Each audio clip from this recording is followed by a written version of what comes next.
Location बहुत ज्यादा change होती है, रूम का बहुत ज्यादा प्रॉब्लम है, कैंप अच्छा नहीं है, कंपनी अच्छी नहीं है, सैलरी टाइम पे नहीं देती, मुझे यूरोप जाना है, यहाँ पे पैसे कैसे सेव करें, ड्यूटी बहुत ज्यादा मुश्किल है, मेरी सुपरवाइजर के साथ नहीं बनती, क्या मैं कंपनी चेंज कर सकता हूँ, सीरा या पीएसबीडी आसान है, बंदा आसानी से कर सकता है या नहीं कर सकता, क्या मुझे सीरा में आना चाहिए या पीएसबीडी में आना चाहिए। आज की वीडियो में मैं आपके साथ शेयर करने वाला हूँ ये सारी बातें जो अक्सर आप मुझे इंस्टाग्राम पे पूछते हैं। Welcome back to my YouTube channel. एक नई वीडियो के साथ मैं आपको अपने चैनल पे खुश आमदीद कहता हूँ। अगर आप मेरे चैनल पे नए हैं तो काइंडली आपसे रिक्वेस्ट है कि आप मेरे चैनल को सब्सक्राइब कर लें, साथ साथ में बेल आइकन को प्रेस करना मत भूलिएगा ताकि आने वाली हर नई वीडियो का नोटिफिकेशन आपको टाइम से मिल सके। चलें स्टार्ट करते हैं वीडियो। तो सबसे जो पहला क्वेश्चन मुझे अक्सर ये लोग पूछते हैं कि यार मेरी लोकेशन बहुत चेंज होती है। देखिए, आप जब दुबई में नए नए आते हैं तो ऑफकोर्स आपकी लोकेशन बहुत ज़्यादा चेंज होती है। ऐसा मेरे साथ भी हुआ है और मैंने काफ़ी सारी लोकेशन पे काम किया जब मैं नया था। तो देखिए, जब आप नए आते हैं तो आप ये एक्सपेक्ट मत किया करें कि डे फर्स्ट ही आपको परमानेंट लोकेशन मिल जाएगी। ऐसा नहीं होता है। कंपनी आपको सेवरल लोकेशन पे बेचती है ताकि आपको ज़्यादा से ज़्यादा एक्सपीरियंस मिले, ज़्यादा से ज़्यादा लोकेशन का पता चले, ऑलमोस्ट हर लोकेशन का पता चले। जैसे आपको कंपनी होटल में बेचती है, बैंक में, रेजिडेंशियल में, मॉल में, फैक्ट्रीज में, ताकि आपको एक्सपीरियंस मिले। आपको हर लोकेशन का पता होना चाहिए, हर लोकेशन का एक्सपीरियंस हो ताकि इन फ्यूचर अगर आपको कहीं भी डाला जाए तो आपको कोई प्रॉब्लम ना हो। तो इसमें कोई भी परेशान आने वाली बात नहीं है। अगर कंपनी आपकी लोकेशन ज्यादा चेंज करती तो आपको सब्र से काम लेना है, तो अच्छे वक्त का इंतजार करना है। दूसरी जो लोग मुझे बात पूछते हैं कि यार हमारे रूम का मसला है और हमारा कैंप अच्छा नहीं है। तो रूम का मसला क्या है भाई कि मैं नेशनैलिटीज के साथ नहीं रह सकता,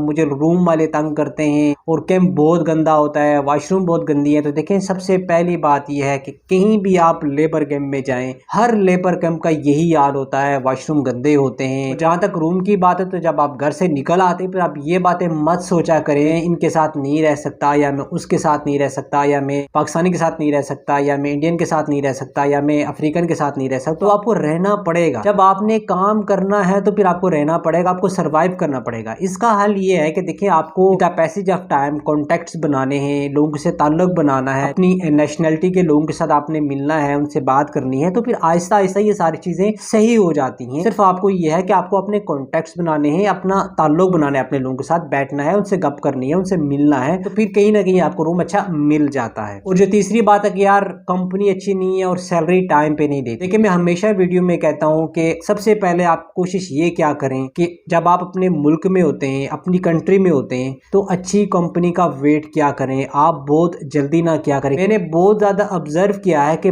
लोगों को बहुत जल्दी होती है यार, बस किसी तरह वीजा लग जाए और हम लोग दुबई में आ जाए। ऐसा मेरे साथ भी था। जब मैंने इंटरव्यू दिया था तो मुझे भी बड़ी जल्दी थी यार, कब मैं जहाज में बैठूं और दुबई में जाऊं और वहाँ की लाइफ और वहाँ की दुनिया देखूं कि लोग कैसे रह रहे हैं, उनका लाइफ स्टाइल क्या है, मैं भी पैसा कमाऊं। लेकिन जब आप यहाँ पे आते हैं तो फिर किसी गलत कंपनी में फंस जाते हैं तो फिर डेफिनेटली फिर आपको ये प्रॉब्लम तो होनी है। फिर कंपनी आपको सैलरी टाइम पे नहीं देती है तो फिर आप कहते हैं यार कंपनी अच्छी नहीं है। तो ऐसा बहुत सारे लोगों के साथ होता है। लेकिन इसका हल ये है कि यार आप जब भी, इवन कि आप दुबई में हैं या आप इंडिया में हैं, तो हमेशा अच्छी कंपनी के वीजे का इंतजार करें, अच्छी अपॉर्चुनिटी का इंतजार करें, तब जाके आप अप्लाई किया करें। अननोन कंपनी में मत जाया करें जिनका आपको पता नहीं होता। हमेशा अच्छी कंपनी को चूज करें जो आपको सैलरी टाइम पे दे, जो आपको ग्रेजुएटी दे, जो आपको अच्छे तरीके से ओवर टाइम दे, जो आपको इंश्योरेंस दे, जो आपको अच्छी अकोमोडेशन ट्रांसपोर्टेशन प्रोवाइड करे। तो ये बातें जरूरी होती हैं क्योंकि वीजा लेना बहुत आसान होता है, मैं हमेशा कहता हूँ, लेकिन सर्वाइव करना बहुत ज्यादा मुश्किल होता है। उसके बाद जो लोग मुझे ज्यादा सवाल पूछते हैं वो ये पूछते हैं कि यार मुझे यूरोप जाना है। अब इनमें वो लोग ज्यादा होते हैं जिनको 1 महीना या 2 महीने नहीं हुए,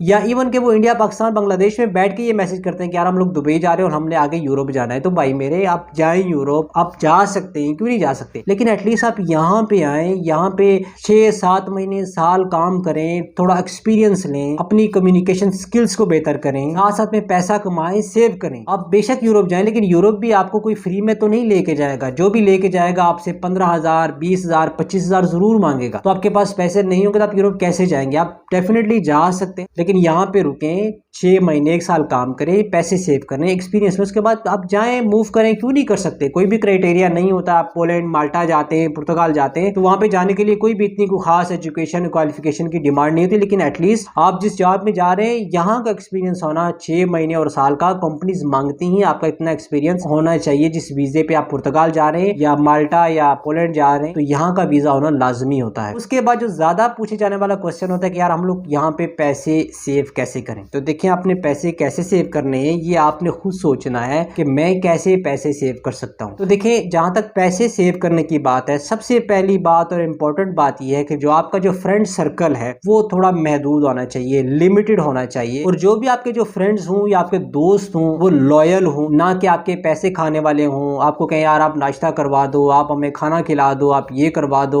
वो करवा दो, यानी कि वो अपनी डेली की रूटीन बना लें। यानी कि वो ये चाहते हैं कि बस यार ये खर्चा करता रहे, हम लोग खाते रहे। ऐसे बहुत सारे लोग होते हैं। तो आपने अपने जो फ्रेंड सर्कल है उसको लिमिटेड रखना है। और साथ साथ में यकीन माने कि मैं आपको ये यहाँ पे एक रियलिटी बता रहा हूँ, जो लोग भी यहाँ पे नए आते हैं, इवन के पुराने भी काम करें, लोग क्या करते हैं कि लोग गर्लफ्रेंड बना लेते हैं, कोई बच्ची फंसा लेते हैं। जब आप बच्ची फंसाते हैं फिर डेफिनेटली बच्ची ने आपसे पैसे भी मांगने हैं, बच्ची ने आपको कहना है कि मुझे घुमाने ले जाएं, मुझे कपड़े लेके दे, मुझे ये करके दे, मुझे वो करके दे। तो जब आप इनका मुंह में पड़ेंगे तो फिर पैसा कैसे सेव होगा। और साथ साथ में फिर लोग यहाँ पे ड्रिंक बहुत करते हैं, दारू बहुत पीते हैं, फिर आप ये ज्यादा करेंगे तो फिर पैसा कैसे सेव होगा। तो आपने इन चीजों को अवॉइड करना है। ज्यादा खाने की बात, आप अच्छा खाना खाएं, खुद अच्छे कपड़े पहने, लेकिन हर चीज को लिमिट रखें। एक लिमिट तक आप सब कुछ कर सकते हैं, लेकिन आप अगर लिमिट क्रॉस करेंगे तो आप सिक्योरिटी में रह के पैसा सेव नहीं कर सकते। जब आप पैसा सेव नहीं करेंगे तो फिर मेरा नहीं ख्याल कि आपको या आपकी फैमिली को आपके यहाँ आने का फायदा होगा। उसके बाद लोग मुझे पूछते हैं कि यार मेरी ड्यूटी बहुत ज्यादा मुश्किल है। देखिए, अब यहाँ पे ड्यूटी करने आते हैं, यहाँ पे काम करने आते हैं, तो मैं हमेशा कहता हूँ कि अगर आप मेंटली और फिजिकली फिट नहीं है सिक्योरिटी गार्ड की जॉब के लिए तो आप यहाँ पे मत आया करें। यहाँ पे आपको हर किस्म की ड्यूटी, हर किस्म की लोकेशन, हर किस्म की जगह पे, गर्मी सर्दी, धूप छाँव, नाइट डे,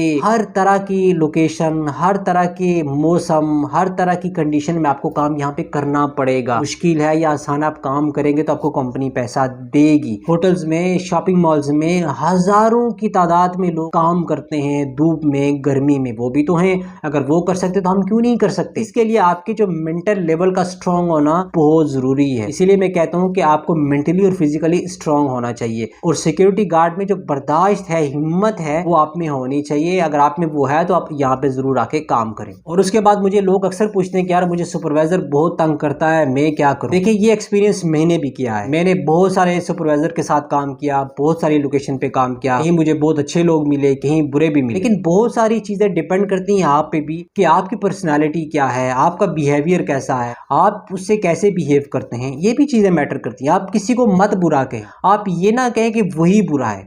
सबसे पहले आप अपने अंदर खामियां ढूंढे, अपनी कमजोरियां ढूंढे कि यार आप में क्या कमी है, आप में क्या खामी है, या आप में क्या कमजोरी है, या आप कहाँ पे गलत हैं, या कहाँ पे आप गलत कर रहे हैं जिसकी वजह से ये बंदा मुझसे बुरा बिहेव कर रहा है। हालांकि और भी लोग हैं, उनके साथ इसका बिहेवियर अच्छा है, मेरे साथ अच्छा नहीं है। तो सबसे पहले आप भी रिस्पेक्ट करना सीखें। आप थोड़ा माहौल में अपने आप को एडजस्ट करने की कोशिश करें, क्योंकि आप अगर यही सोचेंगे कि यार ये बंदा बुरा है तो फिर आप भी बुरे हो जाएंगे, तो फिर मेरा नहीं ख्याल कि आपकी ड्यूटी में आपको सुकून मिलेगा। तो इसलिए सबसे पहले आपने लोगों को रिस्पेक्ट देनी है, आपने उनकी पोजीशन का ख्याल रखना है, फिर उनके साथ आपने प्यार मोहब्बत के साथ पेश आना है। तो आहिस्ता आहिस्ता चीजें सेटल हो जाती हैं। देखिए, कोई भी इंसान है, किसी भी इंसान का दिल पत्थर का नहीं होता। कितना भी सख्त हो, कहीं ना कहीं जाके वो पिघल जाता है। तो हो जाता है, छोटी मोटी बातें साइड्स पे होती रहती हैं, लेकिन इन चीज़ों को सॉल्व करना आपने है, हमने नहीं करना या मैंने नहीं करना, आपने करना है।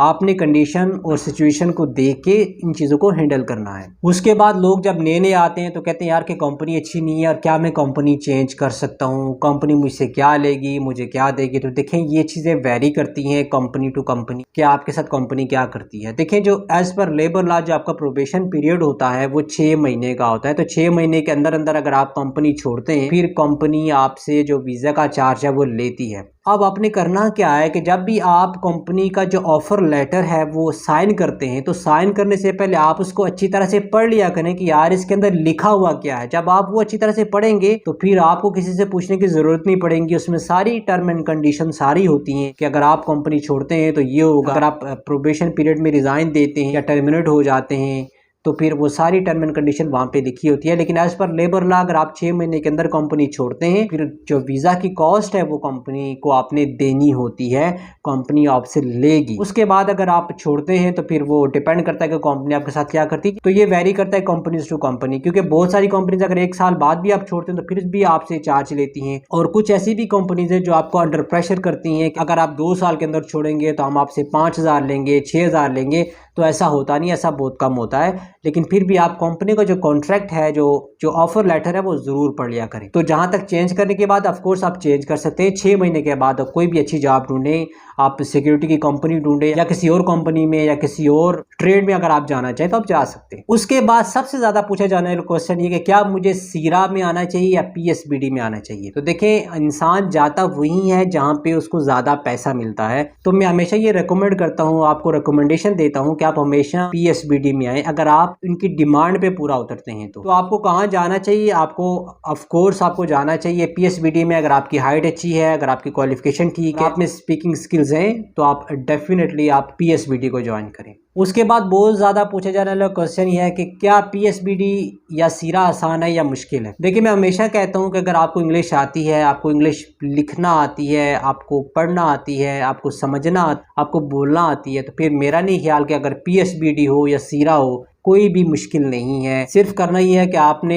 आजकल बहुत सारी वीडियोस हैं, मेरे पास पीएसबीडी की पीडीएफ बुक भी पड़ी हुई है, अगर आपको वो चाहिए तो वो भी मैं आपको दे सकता हूँ। तो आपने प्री स्टडी करनी है, आपने नोट्स ढूंढने हैं, आपने वीडियोस देखनी है। आपको पता है कि आजकल यूट्यूब में बहुत सारी वीडियोस पड़ी हुई हैं सीरा और पीएसबीडी से रिलेटेड। इवन कि मेरे चैनल पे इस टॉपिक के रिलेटेड बहुत ज़्यादा वीडियो, तो आप उनसे भी हेल्प ले सकते हैं। तो पीएसबीडी थोड़ा सा मुश्किल है क्योंकि उसमें टॉपिक थोड़े से टफ होते हैं एज कम्पेयर टू पीएसबीडी। सीरा थोड़ा सा आसान होता है, लेकिन उस बंदे के लिए दोनों ही आसान है जिसको इंग्लिश आती है लिखना, पढ़ना और बोलना। आपने थोड़ी सी मेहनत करनी है, हिम्मत करनी है, क्लासेस में लेक्चर को अच्छे से लेना है, तो इंशाल्लाह आप दोनों में पास हो जाएंगे। तो वीडियो बहुत ज़्यादा लंबी हो रही है, यहाँ पे वीडियो का करते हैं इख्तिताम। अगर आपको वीडियो अच्छी लगी तो आपने चैनल को करना है सब्सक्राइब और साथ में वीडियो को लाइक करना मत भूलिएगा। मिलते हैं इंशाल्लाह नेक्स्ट वीडियो में। तब तक के लिए अपना बहुत बहुत सारा ख्याल रखिएगा, मुझे अपनी दुआ में याद रखिएगा। अल्लाह हाफिज़।